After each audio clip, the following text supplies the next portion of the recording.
باقی علماء کرام کے حوالے سے بھی کچھ سٹیٹمنٹس آئی ہیں. رات کو میں وہ مسلم ٹوڈے کے اوپر دیکھ رہا تھا کہ مولویوں کو آرام نہیں آ رہا رمضان میں بھی، اگرچہ ان کا بڑا بھائی قید ہے لیکن یہ پوری ڈیوٹی کر رہے ہیں، اس کی کمی محسوس نہیں ہونے دے رہے.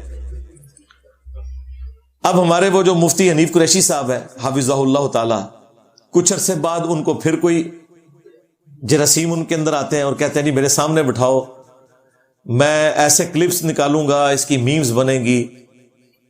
وہ کراچی کے مفتی صاحب سے آج تک بورا نہیں کھلا اور یہ آج تک اپنا وہ علم کا خزانہ بہا نہیں سکے، اور کہتے ہیں وہ کہتا ہے ویڈیو میں جواب دو، تو میں ویڈیو میں جواب نہیں دوں گا، سامنے بیٹھ کے جواب دوں گا. اب اس سے آپ کو اندازہ ہو جائے گا کہ یہ صرف شرارت والی بات ہے. اور اپنا حال اس کا یہ ہے کہ سوائے پنڈی کی چند مسجدوں کے جو 10 سے بھی کم ہے، کسی مسجد میں یہ عزت کے ساتھ نماز بھی نہیں پڑھ سکتا، کیونکہ دوسری طرف دعوت اسلامی نے اس کو رافضی ڈکلیئر کر دیا ہے، جلالی پارٹی نے رافضی ڈکلیئر کر دیا ہے. آلموسٹ بریلوی سے یہ لوگ فارغ ہو چکے ہیں، اور اپنے آپ کو کہتا ہے میں نمائندہ ہوں بریلویوں کا. ہمارے جیلم شہر میں بھی آیا تھا تو پریس کلب میں جا کے اس نے وہ جھوٹ بولا تھا. جی ہاں، کسی مسجد میں اس کو اجازت نہیں ملی، حالانکہ جیلم میں اس وقت بھی تقریباً 50 مساجد ہیں بریلویوں کی، ایک مسجد میں بھی اسے جگہ نہیں ملی کہ وہاں جا کے وہ کوئی خطاب کرے. اپنا حال اس کا ہے، اور یہ کہتا ہے میں بریلویت کا نمائندہ بن کے ہوں، جبکہ جیلم کی ایک مسجد بھی اسے پناہ دینے کے لیے تیار نہیں ہے. تو میں نے کہا تھا کہ بھائی اپنے بڑے سے ویڈیو بنواؤ، اور یہ بھی تمہاری خواہش کے اوپر. آج تک ہماری یہ ڈیمانڈ جو ایک آرگنائز طریقہ ہے. پچھلے دنوں جو باسط ندیم صاحب نے مجھ سے آن لائن انٹرویو کیا ہے، انہوں نے کہا یہ بڑی سائنٹیفک بات آپ کرتے ہیں کہ یہ تو لاکھوں میں ہے، آپ کس کس کے ساتھ بیٹھیں گے؟ ایک ذلیل ہوگا تو دوسرا کہے گا انہوں تو پتہ ہی کچھ نہیں کسی گل دا. تو یہ آپ کی ڈیمانڈ بالکل درست ہے، تو یہ ڈیمانڈ پوری کیوں نہیں کرتے؟ میں نے کہا یہ تو ان سے پوچھیں. اور پوری اس لیے نہیں کرتے کہ ان کے بڑوں کو پتا ہے کہ ٹھیک کر رہا ہے. کسی بڑے نے آج تک میرے بارے میں کوئی سٹیٹمنٹ دی ہے کہ میں گمراہ ہوں، اسلام سے خارج ہوں؟ مفتی منیف صاحب کی کوئی سٹیٹمنٹ؟ انہوں نے تو الٹا مجھے انڈورس کر دیا. انہوں نے کہا کہ ہم تو اپنے پلیٹ فارم سے اپنی دعوت پیش کرتے رہتے ہیں، کرتے رہے ہیں، کرتے رہیں گے، وہ اپنا کام کرے، کو ایگزسٹ کرے. مفتی تقی عثمانی صاحب کی کوئی سٹیٹمنٹ نہیں آئی، ساجد میر صاحب کی. الٹا ساجد میر صاحب نے وہ گلے پھاڑنے والے جو 2 بھائی ہیں ان کو اپنی جماعت سے نکال دیا کہ تمہاری وجہ سے میری سفید داڑھی جو ہے وہ کھینچتا ہے. وہ علمی طور پہ ظاہر ہے میں تو ان کی بڑی رسپیکٹ کرتا ہوں، بڑے اوپن مائنڈ بندے ہیں. ساجد میر صاحب لانگسٹ سرونگ سینیٹر ان پاکستان، 35 سال ہو چکے ہیں ان کو سینیٹر ہیں وہ. تو بڑے کھلے دل کے وہ مالک ہیں. ہمارے جو استاد ہیں ایکس مرشد پروفیسر احمد رفیق اختر صاحب، وہ ان کے بڑے قریبی دوست ہیں. ان کے پروگراموں میں جب ہم جایا کرتے تھے تو وہ سٹیج کے اوپر ہوتے تھے، اینڈ پہ دعا بھی وہی کرواتے تھے. حالانکہ وہ صوفی ہیں اور یہ اہل حدیث ہیں، اور کئی سوالات کے جوابات بھی وہ دیتے تھے وہاں پہ. تو دیکھ لیں، ہم پہلے دن سے ایک بات پہ قائم ہے کہ ویڈیو بنواؤ اپنے بڑے سے، وہ کسی کھمبے کو یہاں بیچ دے، میں اس کے ساتھ بھی بیٹھوں گا. اور یہ بھی ان کی خواہش پہ، یہ میں نے نہیں ان کو چیلنج کیا کہ میں نے بیٹھنا ہے، یا جن کو 4 بندے سنتے ہیں ان کے ساتھ میں نے کیوں بیٹھنا ہے. اللہ کا شکر ہے ہمارے اس پلیٹ فارم کی لیگیسی تو سب کے سامنے ہے اللہ کے فضل سے. تو اب مفتی صاحب پھر کہہ رہے ہیں جی بٹھائیں پتہ چل جائے گا. تو مفتی صاحب اگر آپ کو شوق ہے تو اپنے بڑے سے ویڈیو بنوا لیں مفتی منیف صاحب سے.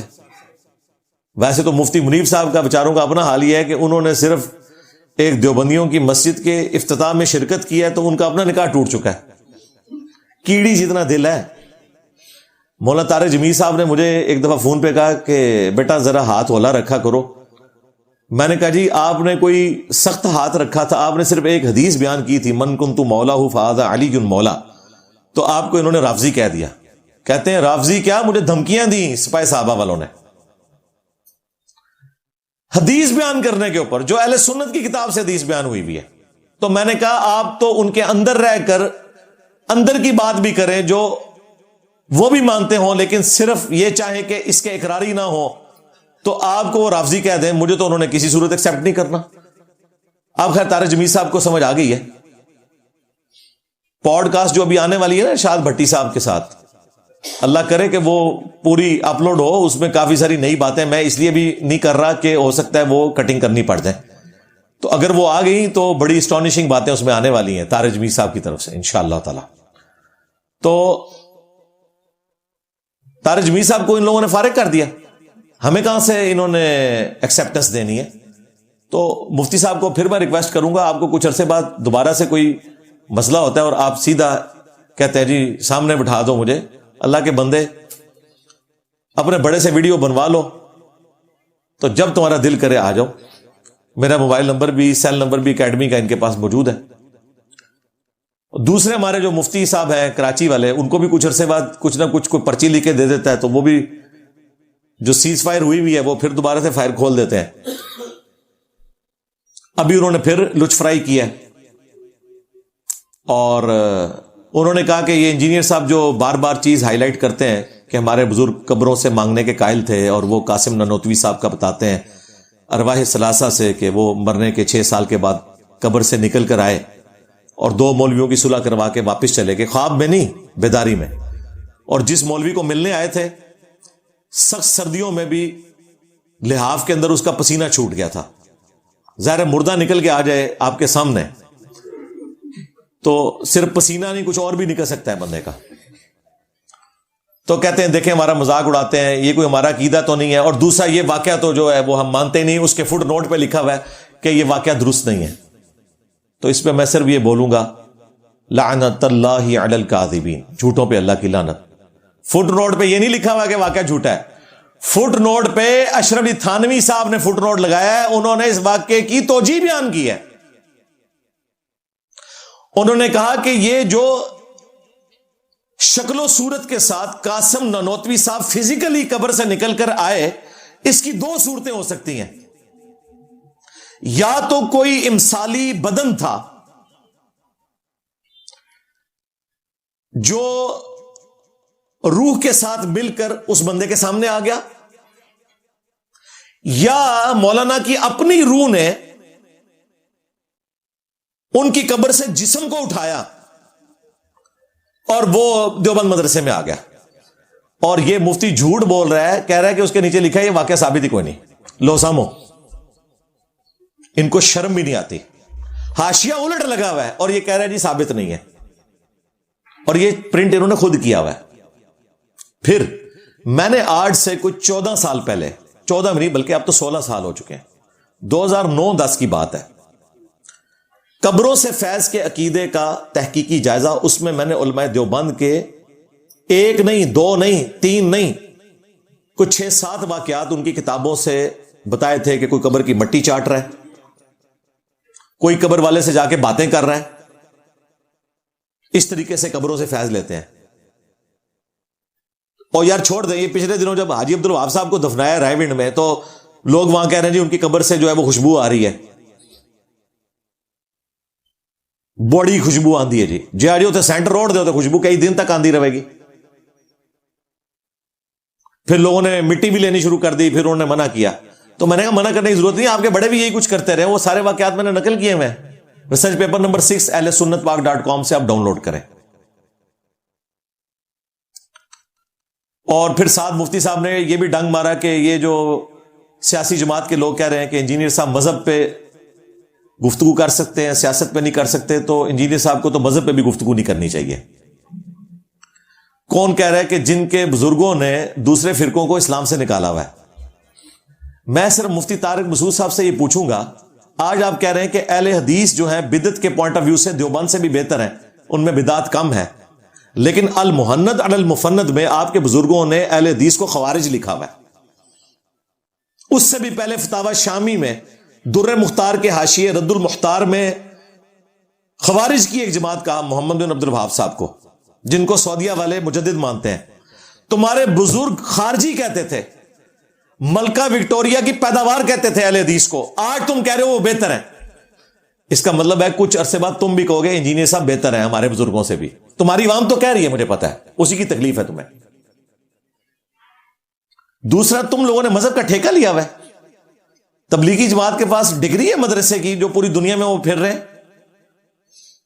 ان کو تو تم نے وہ آیت صحیح بتائی ہوئی ہے, کنتم خیر امۃ اخرجت للناس تأمرون بالمعروف وتنہون عن المنکر وتؤمنون باللہ. تم بہترین امت ہو, پوری امت کا یہ کام ہے. جو لوگوں کے نفع کے لیے نکالے گئے، لوگوں کو نیکی کی طرف بلاتے ہو، برائی سے روکتے ہو اور اللہ پر ایمان رکھتے ہو. اور صحیح بخاری کی حدیث، بلغوا عنی ولو آیہ، پہنچا دو میری طرف سے اگرچہ تمہیں ایک آیت ہی آتی ہو. لیکن یہ پھر وہ ڈگری کے چکر میں، ڈگری کے اوپر میں کافی دفعہ بول چکا ہوں. اور اگر ڈگری کے علاوہ کسی کو رائٹ نہیں ہے دین پہ بات کرنے کا، تو جب خان صاحب نے یو این او میں تقریر کی تھی تو یہی مفتی صاحب تعریف کر رہے تھے. اس وقت کہنا تھا خان صاحب آپ کی تو فیلڈ نہیں، دین پہ کیوں بات کر رہے ہیں. اور جنرل آصف منیر صاحب جو اس وقت سٹنگ آرمی چیف ہیں، جب وہ مولویوں کو خطاب کرتے ہیں وہ تو فر آیتیں پڑھتے ہیں. وہ بھی عالم دین نہیں ہے، حافظ ہے. تقی عثمانی صاحب سامنے بیٹھے ہوئے ہیں، ان کے ریپ بیٹھے ہوئے ہیں. کسی مولوی نے نہیں کہا کہ حضرت صاحب تسی تے حافظ ہو چھڑے، آیتاں کیوں سناندے ہو، اس کی تشریح تو ہم کریں گے. آئی ایس پی آر کی بریفنگز میں جا کے مفتی طارق مسعود صاحب بیٹھتے ہیں اور سامنے وہ چودھری شریف صاحب جو ہے ان کو قرآن و حدیث کے حوالے دیتے ہیں. اس وقت ان کو کیوں نہیں کہتے کہ جی آپ کی فیلڈ نہیں ہے، کہانیاں بنائی ہوئی ہیں، ایک چٹکلا چھوڑ دو، بعد میں بے شک بے عزت ہوتے رہو. مفتی صاحب جو آپ سائنس پہ بات کر رہے ہوتے ہیں، آپ کی فیلڈ ہے سائنس. ہم نے کبھی اعتراض نہیں کیا، بھائی جس کے پاس انفارمیشن ہے وہ بات کرے. ہاں انفارمیشن صحیح ہونی چاہیے. اگر پرائمری اسکول کا بچہ آپ کو کہتا ہے نا آیت نمبر 279 سورۃ البقرہ میں لکھا ہے کہ سود خور کے خلاف اللہ اور اس کے رسول کا اعلان جنگ ہے عز وجل و صلی اللہ علیہ وآلہ وسلم، تو اس کی ڈگری کی ضرورت نہیں ہے، آپ نے آیت کو فالو کرنا ہے. ہم بھی ڈاکی ہیں، قرآن و حدیث کے حوالے دیتے ہیں. اگر وہ حوالے غلط ہیں اس پہ آپ ہماری گرفت کریں، اگر حوالے درست ہیں تو آپ اس پہ عمل کریں اور اپنے بزرگوں کو پٹو بیک ہے، منو نہ پٹو. تو یہ بھی مسلم ٹوڈے کے اوپر میں نہ دیکھتا تو مجھے پتہ نہیں چلنا تھا کہ یہ اس نے ارواح ثلاثہ کے اس واقعے کے بارے میں. اب ان کی عوام تو وہ دیوبند دماغ بند ہے نا، تو میں نے ان کے دماغ کھول دیے ہیں. مفتی صاحب کے کئی نمازی ہیں جو الحمدللہ رسول اللہ کے ساتھ جڑ چکے ہیں الحمدللہ ہمارے پلیٹ فارم کی برکت سے. تو اللہ کا شکر ہے جب یہ ویڈیو چڑھے گی پھر ان کو لوگ جا کے پوچھیں گے کہ حضرت یہ کیوں جھوٹ بولا آپ نے. بھائی میڈیا کا دور ہے، نہ تو کوئی پولیٹیکل لیڈر، نہ کوئی ریاستی ادارے کا ریپریزنٹیٹو اور نہ کوئی مولوی ویڈیو کے شر سے بچ سکتا ہے. جھوٹ بولے گا تو پکڑا جائے گا. اور تیسرا ہمارے جو حسن الیاس بھائی ہیں حافظہ اللہ تعالی، جو غامدی صاحب کے داماد ہیں، یہاں ہماری اکیڈمی میں آئے بھی تھے. انہوں نے ایک پچھلے دنوں گفتگو کے دوران کہا کہ یہ جو بابے کا ورڈ یوز کرتے ہیں، میرا نام نہیں لیا جا رہا، ان کے پلیٹ فارم کا ایک ڈیکورم ہی ڈیفرنٹ ہے، وہ نام لیے بغیر بات کرتے ہیں.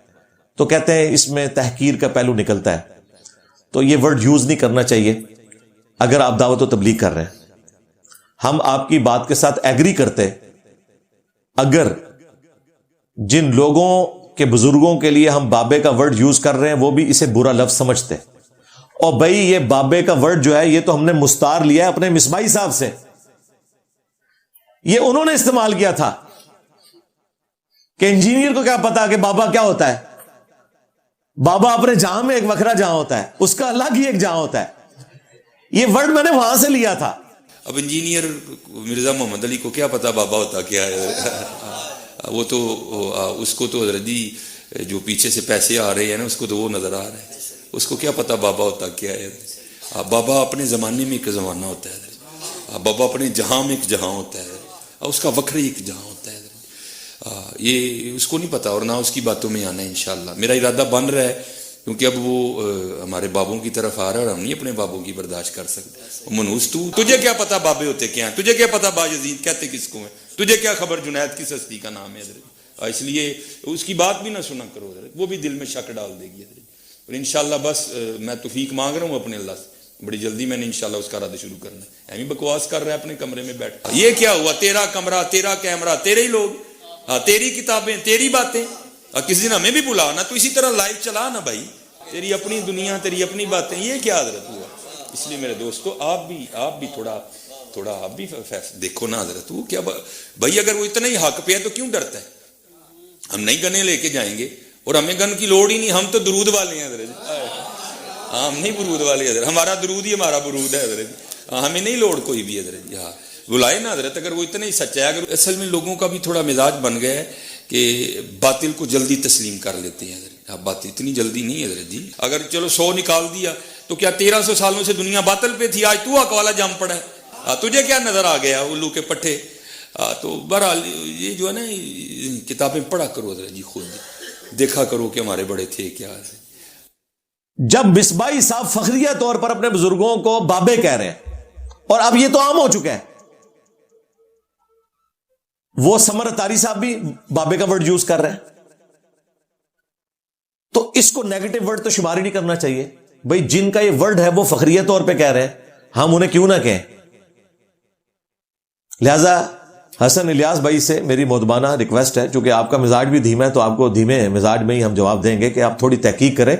جن لوگوں کے بارے میں ہم یہ بات کر رہے ہیں نا، وہ ان بزرگوں کو بابے کہتے ہیں. اور دوسرا، ہم نے بارہا عرض کیا ہے کہ ہم ان بابوں کو مانتے ہیں جو کتابوں کو مانتے ہیں.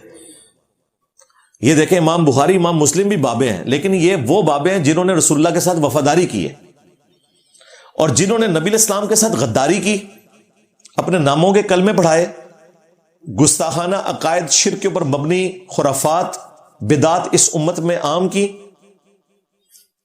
ان کے لیے ہمارے دل میں رتی برابر بھی کوئی نرمی کا گوشہ نہیں ہے. ان کے فالورز کے لیے ضرور ہے کہ وہ بیچارے گمراہ ہوئے، لیکن جو پیشوا ہے نا، ان کے لیے ہمارا ایک ہی رجز کافی ہے.